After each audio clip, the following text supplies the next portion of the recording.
자, 우선 양국관리법에 대해서 한번 여쭤보고 싶은데요. 이재명 후보님, 예. 양국관리법을 개정하자는 이야기가 있었고 거기에 대해 거부권이 행사되었습니다. 집권하시면 다시 추진하실 것인지 궁금하고요. 식량안보 차원이라 보기에는 양국관리법이 지금 돈이 많이 드는 이유가 과잉 생산되는 지금 쌀을 처리하는데 돈이 많이 드는 거거든요. 그러면은 도대체 과잉 생산되는 쌀을 왜 더 생산하도록 유도해야 되는 것인지 말씀 부탁드립니다. 우리 이준석 후보께서 이제 한쪽만 보고 계신 거예요. 양쪽을 다 보면 좋겠습니다. 쌀값을 일정 가격 유지하는 게 장기적으로 전략 산업인 주식, 우리나라의 곡물 자급도를 올리는 길이겠죠. 그런데 가끔씩 과잉 생산되는 경우가 있어요. 그럴 경우는 정부가 사서 양곡 가격을 관리해 주자.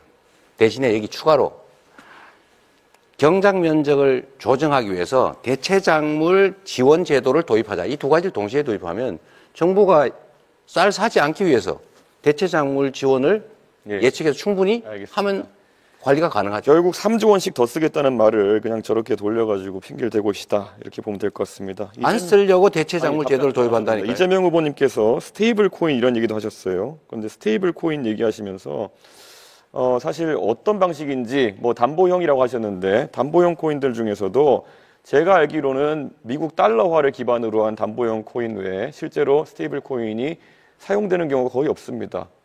실제 USDT, USDC 두 가지가 90%가량의 유통량을 담당하고 있는데요. 혹시 USDT와 USDC 어떤 부분이 차이가 있는지 알고 계십니까?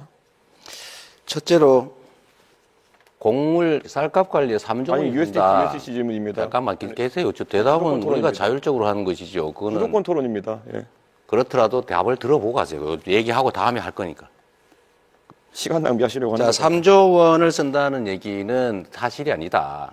그렇게 단정해서 그렇게 남의 정책을 호도하지 않으면 좋겠다는 것이고요.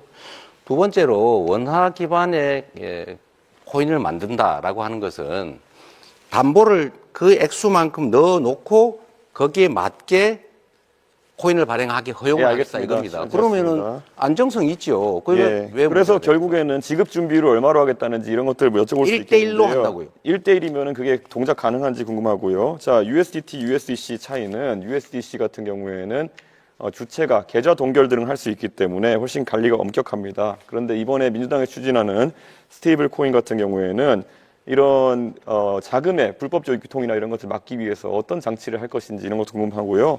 예를 들어 USDC 이런 것들은 대북 송금 같은 걸 하더라도 그걸 전부 다 계좌를 동결할 수 있기 때문에 조금 더 안전한데 이런 스테이블 코인에 대한 구체적인 전략 없이 실제로 그냥 이야기해 버리되면은 작전주 하시던 것처럼 그냥 시장을 들썩이게 하는 효과밖에 없다 이렇게 말씀드릴 수 있을 것 같습니다. 이게 코나이 같이 또 어떤 기업이 맡아가지고 이런 사업을 진행하게 될지 갈수록 궁금해지고 있습니다. 답을 좀 할까요? 아니요. 그리고 민주당이 사실 허위사실 공표에 대해서 행위 부분을 삭제하겠다 이런 말을 하면서 이런 토론 자리에서 자유롭게 좀 말하자 이런 취지로 입법을 하는 걸로 알고 있는데요.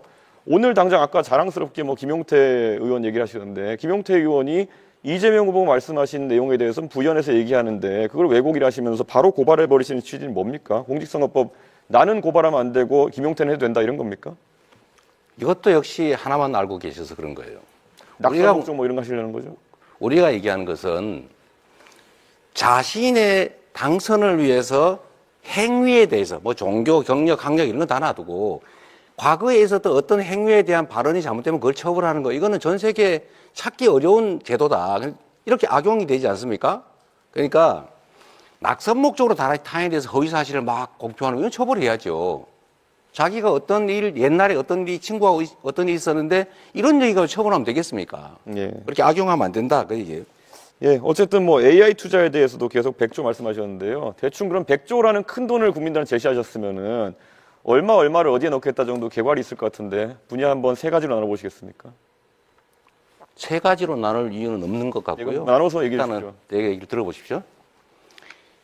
100조 원이라고 하는 것은 당장 100조 원을 정부 재정으로 만들겠다는 게 아니고 AI 관련 산업에서는 연구 개발도 필요하고 지원도 필요하고 투자도 필요한데 정부가 모태펀드 등을 만들어서 민간 자본을 유치해서 연차적으로 100조 원 정도를 투자하겠다 그 말이니까 그 세부적인 내역을 어디다가 투자할 거, 어떤 회사에 투자할 거냐, 어떤 연구에 투자할 거냐라는 것은 또 검토해 가면서 만들어가는 것이죠. 예, 알겠습니다. 세부적으로 계획도 없는데 100조 원 넣겠다는 말씀 잘 들었고요. 권영국 후보께 질문 드리겠습니다.